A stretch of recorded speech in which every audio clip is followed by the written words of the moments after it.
Heather back in the kitchen. You should know that Beth and I are doing all the really hard work. That's and right. Matt is just sort of the eye candy. I'm just social distancing. Yes, he is. That's right. And he's the one that makes it happen. But anyway, we're excited to be back in here for FPC Cooks. Today we are making, what is it? The King Ranch chicken casserole, one of your favorites. Yes. I think the church has been making this since the cornerstone was laid on the property, because this meal is so good and so hearty. So we're going to let Matt do it. We're excited about this. Good luck, everybody. Awesome. Welcome. Glad you're taking your time with us. And I would say this meal has been made on this property since I got here, actually. But I don't want to take credit for it, because this is a very famous dish in the state of Texas from the infamous King's Ranch. And I know I have adapted it to my own preferences, and that is the first thing that I would like to communicate to all of y'all right now, and that is this is a casserole. And with a casserole, sometimes you can take a little more liberty than you normally would with other recipes that might require a little more finesse and specifics. So with that said, you have a few changes maybe in your listed ingredients, bonus items, that kind of thing, and I'll tell you what they are. I have chosen not to use cornstarch today.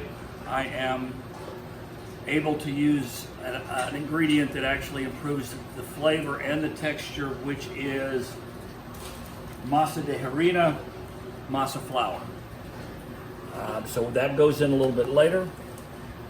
Also, we are putting in a little, not just green onion per your recipe, but I have prepared some caramelized onions, which I have already cooked, and that glaze you see them in is the chicken stock from the chicken that we have prepared.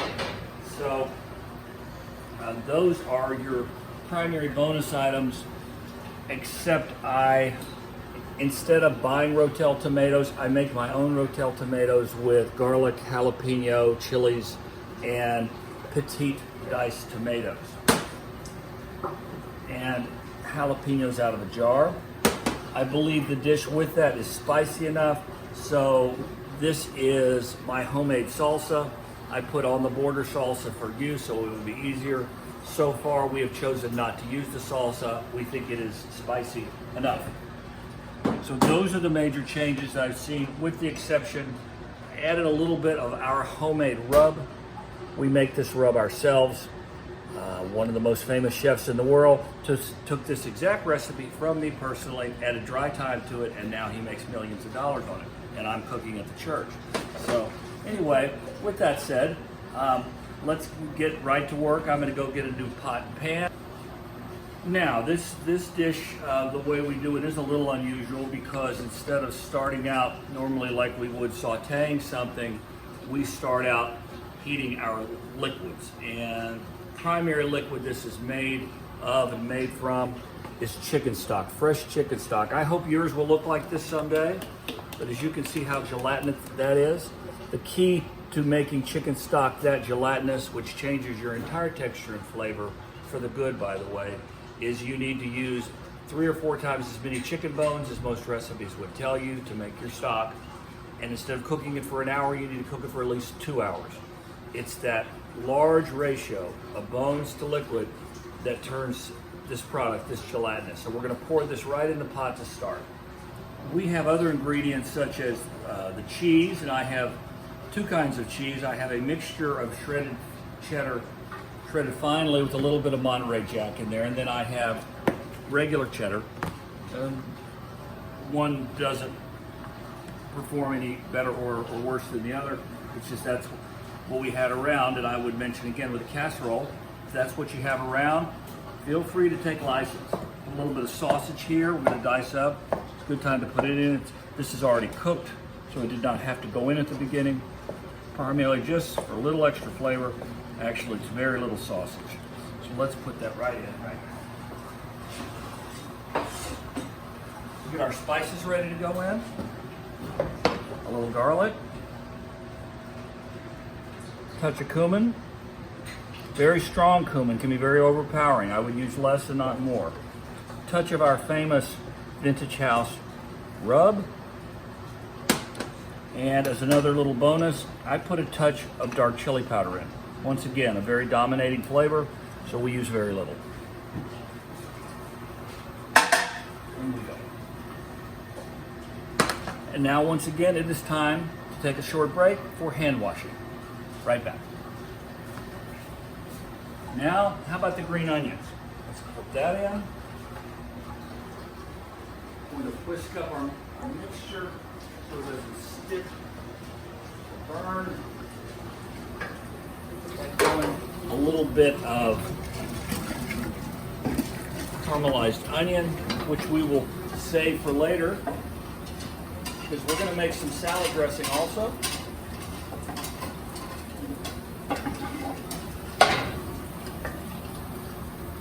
Touch of black pepper,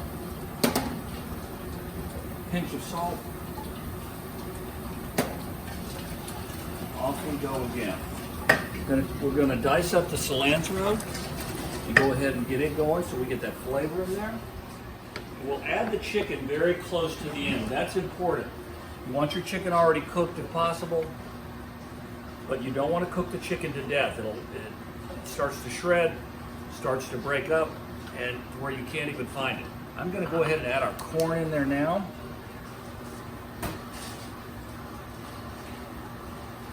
All right. And let's get that cilantro. I encourage you, especially in this time of uncertainty and hospital craziness, more than ever, watch your fingers. Always know where your knife is in relation to your fingers.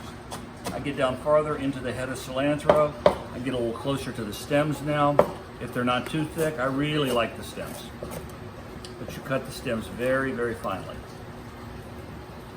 Make sure we don't add the metal tie in there, which does give it a little bit of an off flavor. And there we go. So we're going to cut the cilantro now just a little bit finer. Not much. We don't want to cut it too fine. What you do want to do is wash it always. I wash mine at least 3 times.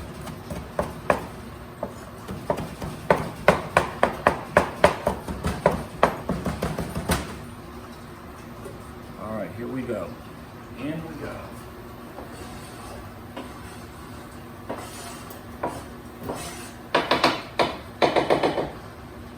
Another trip to go wash cutting boards and hands.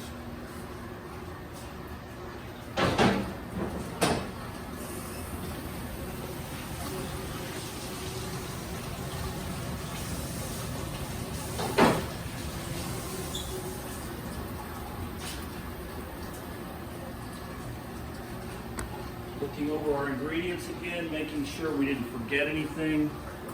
I think so far we're good. I think the our last 3 ingredients to go in, or 4 ingredients, will be a little bit of masa flour for thickening, chicken breast, cheese, and sour cream.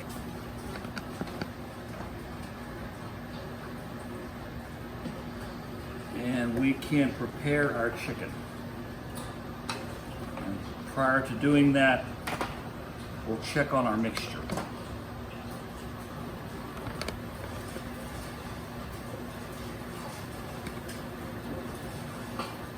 Just starting to come to a boil.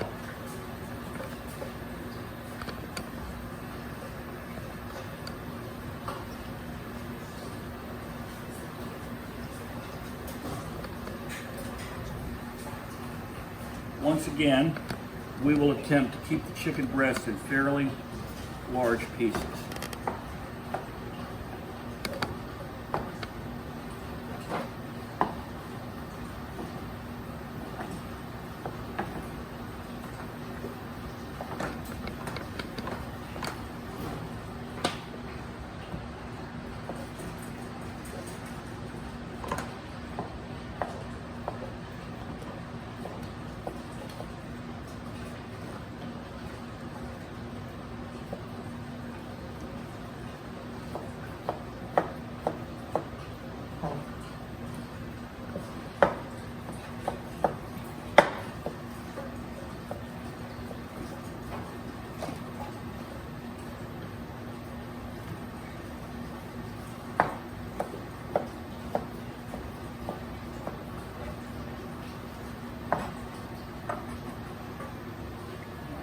And once again, especially in this day and age, time to retire another cutting board.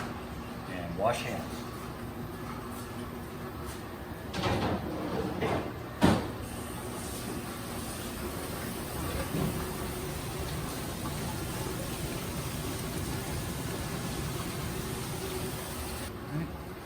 We're going to add a little bit of the Rotel tomato now.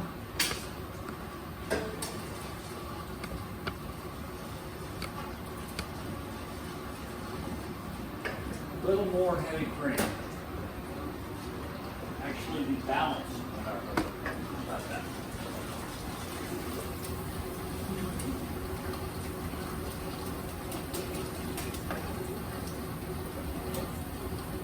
When that comes back to a boil again, at that point, I think we will have a better idea of what our level of thickness is. This is a good time to give it our first taste.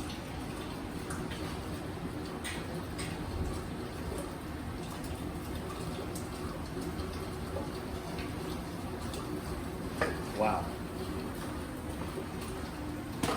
So far, pretty good shape. I'm going to add a little bit of liquid from the jalapeno.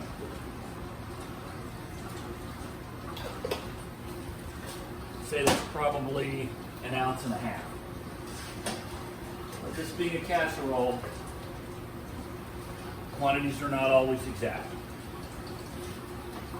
All right, so we have our chicken ready to go. Our sour cream is ready to go. And our cheese is ready. Our masa flour is ready to go. I believe our spices are adequate to where they need to be. If we need to add more, they're right here where we can get to them. All right. A little extra onion I'm going to pour in here, a little extra onion juice. Saving the rest of our onions, we're making our special bonus salad dressing, which our wonderful Reverend Whit Malone has requested. So I want to make sure that we're able to satisfy that as well. So let's get our masa flour, and let's check our mixture, and let's gently add a little bit of masa. A little at a time so it doesn't clump up.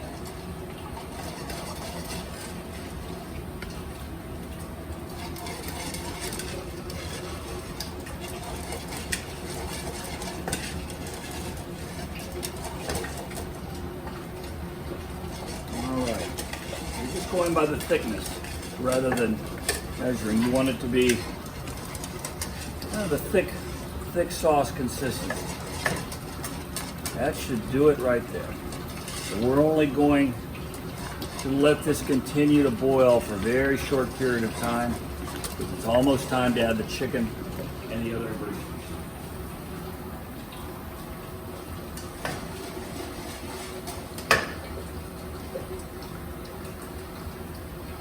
Our temperature in our oven.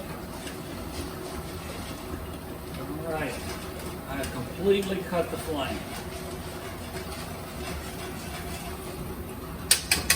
Although I can continue to use our whisk, I can actually now use a rubber spatula. I certainly prefer rubber spatulas that are commercial grade and especially heat resistant. Nothing tastes quite like a melted rubber spatula. Let's add our chicken. So now what we're really doing is folding. You can add the chicken all together, but you're just folding it in. You're not beating it in, anything like that. Just to coat it with the sauce nice and gently. That's it, because it still has to go in the oven. Chicken is a done deal. Out of the chicken. Now, sour cream. No, I will not use this entire half gallon, regardless of my temptation.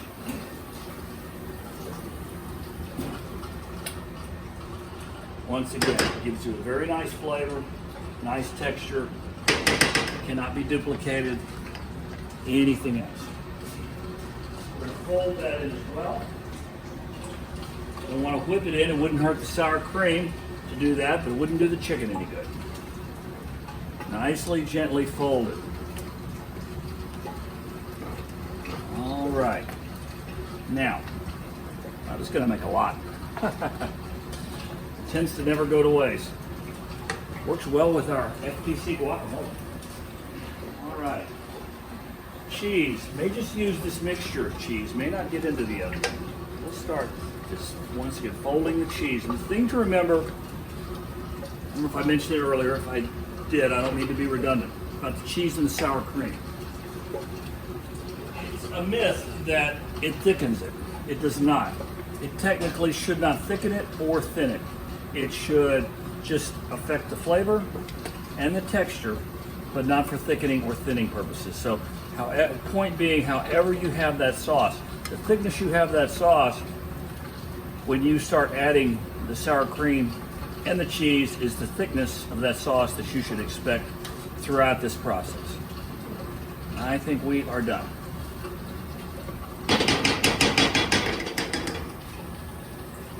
Here, and look for our, how about a ladle? Ladle. We'll get our tiny ladle and ladle the mixture into what's considered a half disposable aluminum can.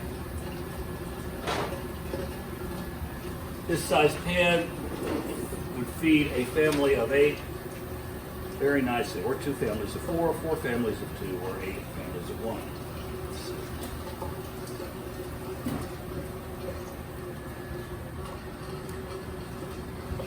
Goodness gracious. Cheese, sour cream, chicken. With extra to spare. Our favorite way. All we do, all the people we feed, we don't like the food to go to waste, especially now. All right. Oh my goodness.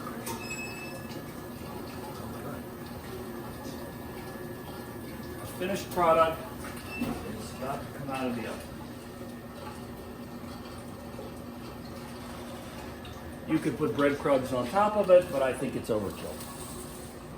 And I'm sure yours will look at least that good, probably better. But we'll take ours, be prepared to be finished once again.